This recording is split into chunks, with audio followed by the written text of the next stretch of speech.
Your head is older than your feet. Not metaphorically, literally, measurably older. How much older? About 90 billionths of a second over a lifetime. Absurd? Irrelevant? Then why do GPS satellites have to correct for it every day? Or they'd be off by miles. What does height have to do with time? Why doesn't time just tick at the same rate everywhere? Time passes the same for everyone. That's not an explanation. That's an assumption. Newton's assumption. Einstein discovered time itself bends. Not our perception of time. Actual time. The reason has nothing to do with clocks being broken. It's about what gravity actually is. Everyone imagines time like a cosmic clock ticking uniformly everywhere.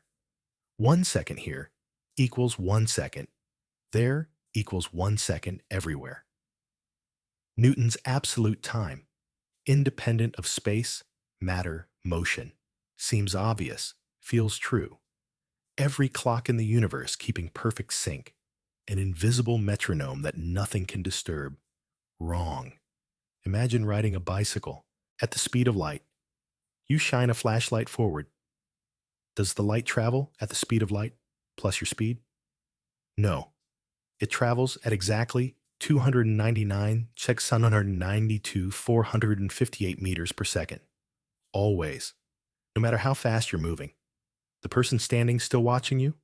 They measure the same light speed from your flashlight. Exactly the same number. How is that possible? If you're already moving fast and shine light forward, shouldn't it go faster from the perspective of someone standing still? That's how velocities work with everything else. Throw a ball forward from a moving car. The ball's speed is your speed plus the throw. But not light. Light always measures the same speed for everyone. Something has to give. If light speed is constant, something else must flex. What flexes? Time itself. And space. Moving clocks run slow. Not because the clock mechanism is broken, because time itself passes slower when you're moving. This is time dilation from velocity. One twin boards a spaceship, accelerates to near light speed, travels for what feels like a year to them, returns. Their sibling has aged decades. The traveling twin is genuinely younger, not because they experience time differently in some psychological sense, because less time actually passed for them. This has been measured. Atomic clocks on airplanes tick slower than clocks on the ground. Particles called muons rain down from cosmic rays in the upper atmosphere. They should decay long before reaching Earth's surface. Their half-life is too short. But they make it because from our reference frame, their internal clocks run slow. They experience less time. More of them survive the journey than should be possible if time were absolute. But wait, this is all about motion, about velocity. What about gravity? Einstein realized something profound. Gravity and acceleration are the same thing. Here's the thought experiment. Imagine you're inside an elevator in deep space, far from any planets or stars. The elevator starts accelerating upward at 9.8 meters per second squared, exactly Earth's gravitational acceleration. Can you tell the difference between this and standing on Earth? No. No experiment you can perform inside that elevator can distinguish between the two situations. You drop a ball. It falls to the floor. Well, the floor accelerates up to meet it, but you can't tell. You stand on a scale. It shows your weight. The scale pushes up against you as the floor accelerates. You shine a beam of light horizontally across the elevator. By the time the light crosses to the other side, the floor has accelerated upward slightly, so the beam appears to curve downward. Here's the leap. If acceleration bends light, And if gravity is indistinguishable from acceleration, then gravity must bend light. And if acceleration slows time, which it does, through velocity, then gravity must slow time. Einstein's insight was geometric. Gravity isn't a force pulling you down toward Earth. It's space-time itself being curved by Earth's mass. You're not being pulled. You're following the straightest possible path through curved space-time. A ball rolling across a table goes in a straight line because the table's surface is flat. But roll that ball across a curved surface, like the inside of a bowl, and its path curves, even though from the ball's perspective, it's still going straight ahead. Earth's mass warps the space-time around it. Not exactly warps, more like the geometry changes. Space and time become curved, like the surface of a sphere is curved. On a flat map, the shortest distance between 2 points is a straight line. But on Earth's curved surface, airplanes follow what look like curved routes on flat maps because those curves are actually the straightest paths on the sphere's geometry. That's called a geodesic. Which means, and here's what should surprise you, the closer you are to a massive object like Earth, the more space-time is curved. And curved, space-time means time flows differently. Specifically, time runs slower, where space-time is more curved. Closer to Earth means stronger gravity means more space-time curvature means slower time. Your feet are closer to Earth's center than your head. Your feet experience stronger gravity. Therefore, your feet age slower than your head. Let's make this concrete. Take a person 6 feet tall. Over an 80-year lifetime, their head ages about 90 billionths of a second more than their feet. I know. Trivial. Unmeasurable without atomic clocks. Completely unnoticeable in daily life. But the same principle scales up. GPS satellites orbit at about 20,000 kilometers altitude, where gravity is much weaker than at Earth's surface. Their clocks run faster than clocks on the ground, about 45 microseconds per day faster. This isn't theory. GPS satellites correct for this every day.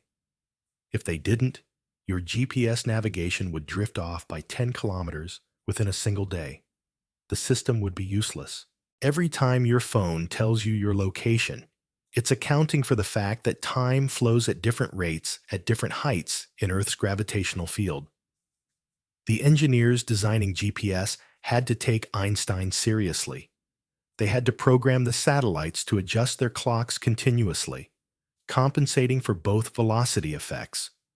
The satellites are moving fast, which slows their clocks, and gravitational effects. The satellites are higher up, which speeds their clocks. The gravitational effect wins. Net result: satellite clocks run faster. They adjust for it. That's reality testing theory at the level of consumer technology you use every day. Let me prove this matters more than GPS. If time changes based on gravity, what is time fundamentally? It's not an independent background stage where events happen, the way Newton imagined. Time is part of the space-time fabric itself. It can stretch, compress, curve, just like space can. They're not separate. That's why we say space-time as one word. Einstein's equations treat them as aspects of a single geometric structure. In 1916, Carl Schwarzschild solved Einstein's equations exactly for the case of a spherical mass. He found something disturbing. At a certain radius around any mass, a radius we now call the Schwarzschild radius, the curvature becomes so extreme that time, from the perspective of a distant observer, stops completely. He thought this was a mathematical artifact, impossible in nature. No real object could compress itself to that density. We call them black holes now. At the event horizon, that critical boundary, time stops from an outside observer's viewpoint. Watch an object fall toward a black hole. As it approaches the event horizon, it appears to slow down, moving slower and slower, its clock ticking slower and slower, until it appears frozen at the horizon forever. It never quite seems to cross. From the falling object's own perspective, it falls right through the horizon in finite time. Its own clock keeps ticking normally. Two different observers, two completely different timelines, both correct. Well, correct isn't the right word. Both are valid reference frames. There's no absolute time to compare them against. That's the point. Time is relational, not absolute. Your now and my now aren't the same now if we're at different heights in a gravitational field or moving at different speeds. The concept of simultaneity breaks down. Events that appear simultaneous to you might not be simultaneous to me, which raises an uncomfortable question. If time is relative, if now is different for different observers, does that mean past, present, and future all exist simultaneously? The block universe idea. Every moment that has ever happened or will ever happen exists, and we're just moving through them, experiencing one slice at a time. Or does time genuinely flow, just at different rates in different reference frames? When Einstein's friend, Michel Besso, died, Einstein wrote to Besso's family, "For us physicists, the distinction between past, present, and future is only a stubbornly persistent illusion." Did he really believe that? Or was he seeking comfort in the mathematics, trying to make peace with death by imagining his friend still exists, just in a different part of space-time? Physics doesn't answer this. It tells us how time behaves, how it slows near massive objects, how it can dilate and contract, but not what time is in some deeper philosophical sense. The equations work. The predictions match measurements. But the meaning? That's still debated. Here's what we can measure absolutely. On the surface of a neutron star, gravity is so intense that time runs about 30% slower than far from the star. A clock on the neutron star's surface ticks 10 hours, while a distant clock ticks 14 hours. This isn't a thought experiment. We measure it from pulsars, rotating neutron stars that emit regular pulses of radiation. The timing of those pulses reveals the time dilation. Near a black hole's event horizon, time dilation approaches infinity. Remember the movie Interstellar? The scene where the crew visits a planet near a massive black hole, and 1 hour on the planet equals 7 years back on their ship. That's accurate physics. Kip Thorne, a physicist, consulted on the film. The numbers are realistic for the mass of black hole shown. We detect these effects in gravitational waves, ripples in space-time itself produced when black holes merge. The signals we measure confirm Einstein's predictions from 1916, down to the details of how time behaves near the event horizon. Now, connect this back to where we started. Your head ages faster than your feet because it's further from Earth's center. Further from the center means weaker gravitational field, means less space-time curvature, means faster time flow. Same principle as GPS satellites, just a smaller scale. Same principle as black holes, just much weaker gravity. It's all the same geometry. Space-time curves around any mass. The stronger the gravity, the closer you are to the center of mass, the more curvature, the slower time passes. Atomic clocks are now sensitive enough to measure time dilation from just 1 meter of height difference. In 2010, Researchers compared two cesium atomic clocks, one positioned 33 centimeters higher than the other. The higher clock ran measurably faster. The technology exists to detect what Einstein predicted at human scales, in a laboratory. Think about what this means. Time is not a universal backdrop, clicking along the same everywhere. Time is flexible, local, curved by the presence of mass. Every object with mass creates its own time gradient around it. You live in a slightly different time frame than someone standing next to you if you're at different heights. The differences are tiny, billionths of a second over a lifetime for human scale heights. But they're real. The strangeness is this. We evolved assuming absolute time because the differences are tiny at human scales. Our intuitions are built for a world where these effects don't matter. But the universe doesn't care about human scales. The universe runs on Einstein's geometry. And this isn't just about clocks and satellites. Every process that depends on time is affected. Chemical reactions at your feet proceed imperceptibly slower than reactions at your head. Particles decay at different rates depending on the local gravitational field. Light climbing out of a gravitational well loses energy, gravitational redshift. The light from the sun is slightly redder when it reaches Earth than when it was emitted, because photons lose energy climbing out of the sun's gravity well.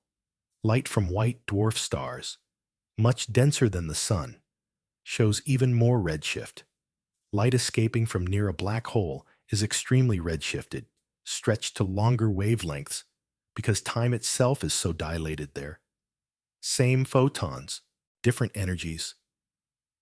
Because time itself changed as the light traveled through curved spacetime. Einstein's geometric view. Mass tells spacetime how to curve, and spacetime tells matter how to move. Not forces acting at a distance. Geometry. Planets don't orbit the sun because some force reaches across empty space and pulls them. They orbit because they're following the straightest possible path through the curved spacetime around the sun, a geodesic. So, your head ages faster than your feet, not because clocks break or run fast at different heights, because time itself flows at different rates at different heights in a gravitational field. The difference is 90 billionths of a second over a human lifetime. Trivial, but measurable. Real. Confirmed by GPS satellites every single day. The same principle that makes GPS work is the same principle that freezes time at black hole event horizons. The same principle that proved Newton wrong about absolute time.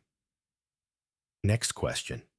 If mass curves, space-time, what happens when a massive object moves?